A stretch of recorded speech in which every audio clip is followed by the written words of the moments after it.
adalah murid Sunan Kalijogo.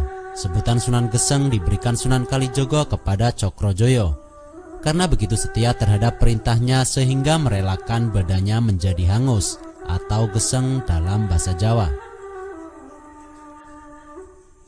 Berdasarkan silsilah Jawa, Raden Mas Cokrojoyo adalah keturunan Prabu Brawijaya dengan Dewi Rengganis yang melahirkan Raden Rara Rengganis II. Kemudian Ki Ageng Pakotesan menikah dengan Raden Rara Rengganis II melahirkan Pangeran Semono atau yang sering disebut dengan Pangeran Muryo.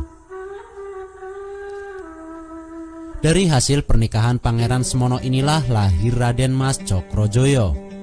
Berdasarkan babat Tanah Jawi, pertemuan Cokrojoyo dengan Sunan Kalijogo diyakini saat Kanjeng Sunan melakukan perjalanan syiar ke daerah Bagelan yang kini masuk Purworejo untuk menyebarkan agama Islam di daerah tersebut. Setiba di daerah Bagelan, Sunan Kalijogo singgah di rumah Cokrojoyo, seorang penyadap aren untuk dijadikan gula, memiliki kebiasaan bernyanyi saat membuat gula aren. Mendengar suara nyanyian Cokrojoyo, Sunan Kalijogo sangat takjub, kemudian memanggilnya untuk mendekat.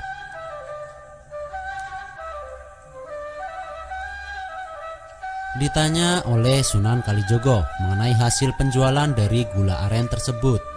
Dengan segera Cokrojoyo pun menjawab bahwa hasil gulanya biasa digunakan untuk fakir miskin.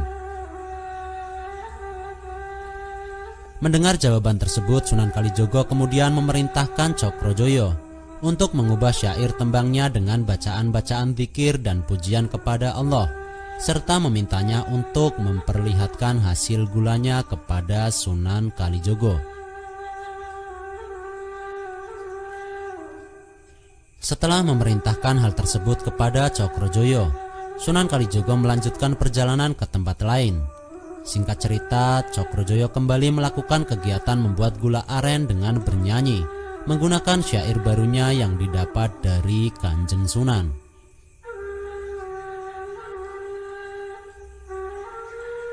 Cokrojoyo sangat terkejut melihat gula hasil olahannya ternyata menjadi emas batangan.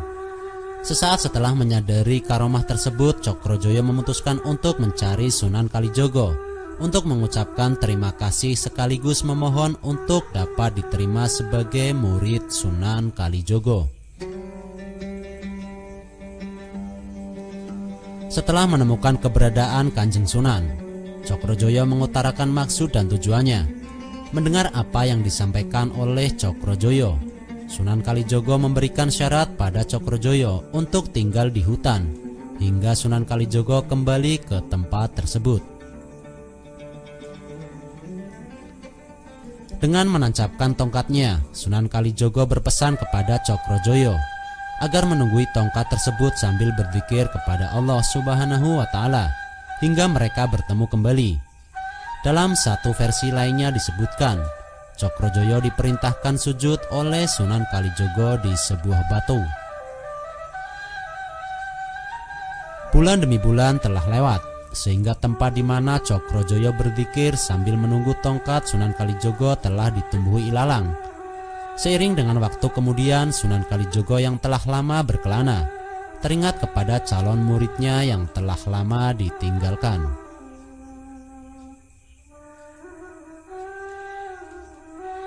Maka Sunan Kalijogo pun kembali ke hutan tempat dulu memerintahkan Cokrojoyo menunggui tongkatnya. Tapi Sunan tak menemukannya karena keadaan telah banyak berubah. Beliau mencari kesana kemari dibantu beberapa muridnya yang lain.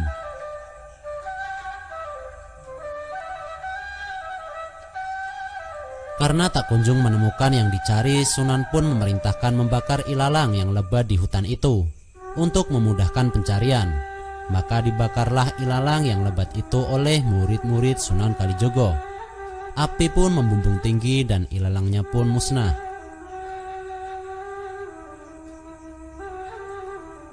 Setelah api reda dan lembah yang semula penuh dengan ilalang itu terang benderang dan tampaklah Cokrojoyo. Sekalipun api membakar ilalang di sekelilingnya, tapi ajaib tubuh Cokrojoyo dan tongkat Sang Sunan tak terbakar sedikit pun. Hanya beberapa bagian bajunya yang terbakar.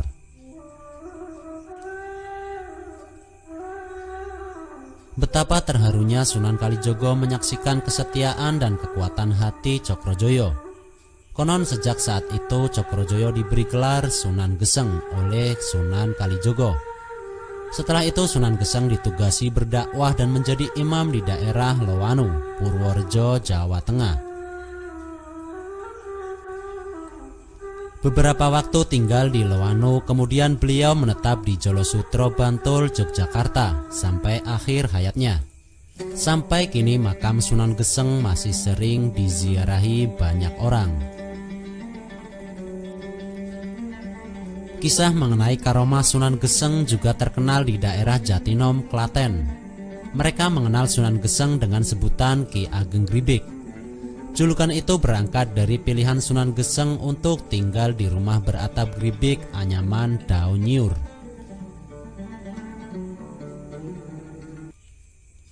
Menurut legenda setempat, ketika Ki Ageng Gribik pulang dari menunaikan ibadah haji, beliau melihat penduduk Jatinom kelaparan. Beliau pun membawa sepotong kue apem.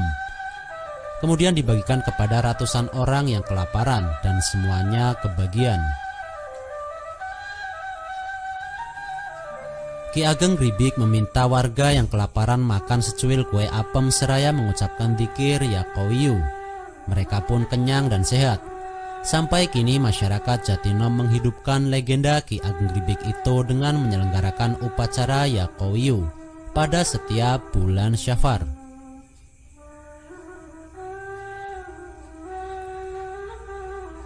Setelah tersohor dengan nama Sunan Geseng, Sunan Kalijogo mengikut sertakan dalam Majelis Wali Demak.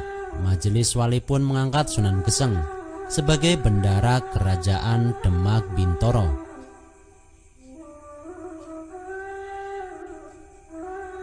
Sunan Geseng pun diperintah untuk mempersiapkan makanan dan minuman untuk jamuan para tamu pelantikan Raden Fatah sebagai Sultan Demak. Tinggal 1 hari lagi hari pelantikan tiba, Sunan Kalijogo melihat ke dapur tempat persiapan jamuan. Alangkah terkejutnya Sunan Kalijogo melihat tidak ada persiapan apapun. Sesegera mungkin Sunan Kalijogo mencari Sunan Geseng untuk diminta pertanggungjawaban. Sunan Geseng yang sedang berzikir kepada Allah Subhanahu wa Ta'ala di masjid kaget akan datangnya gurunya. Setelah Sunan Kalijogo menceritakan semuanya kepada Sunan Geseng, Sunan Geseng terkejut dan memohon maaf karena lupa akan tugasnya. Segera mungkin Sunan Geseng pergi ke hutan. Ilham pun datang. Sunan Geseng segera mencari bambu dan memotongnya menjadi bagian pendek. Setelah mendapatkan apa yang dicarinya, Sunan Geseng segera bertemu dengan Sunan Kalijogo untuk melaporkan bahwa pekerjaannya hampir selesai.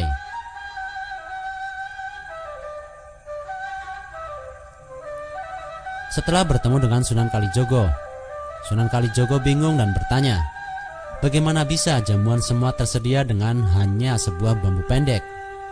Sunan Geseng pun menjawab, tunggu dulu Kanjeng Sunan, lihat dulu apa yang akan terjadi.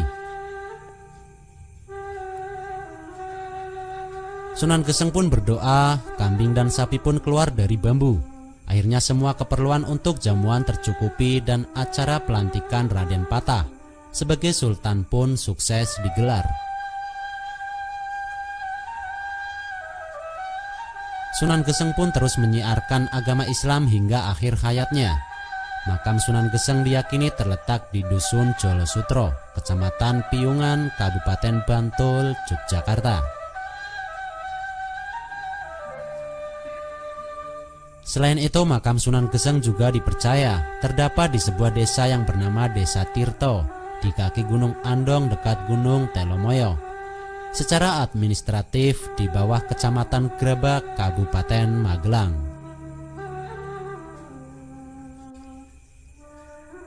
Pada bulan Ramadan pada hari ke-20 malam, masyarakat banyak yang berkumpul di sekitar makam untuk bermunajat. Selain itu di Desa Kleteran, terletak di bawah Desa Tirto, juga terdapat sebuah pondok pesantren yang dinamai Pondok Pesantren Sunan Geseng. Ada sebuah makam yang konon juga makam Sunan Geseng, tepatnya di hutan di atas Bukit Kapur. kurang lebih 10 km di sebelah timur kota Tuban, Jawa Timur. Yang konon juga tempat Sunan Geseng bertapa di situ sampai akhirnya hutan terbakar. Dan pada saat wafat diyakini juga dimakamkan di tempat itu.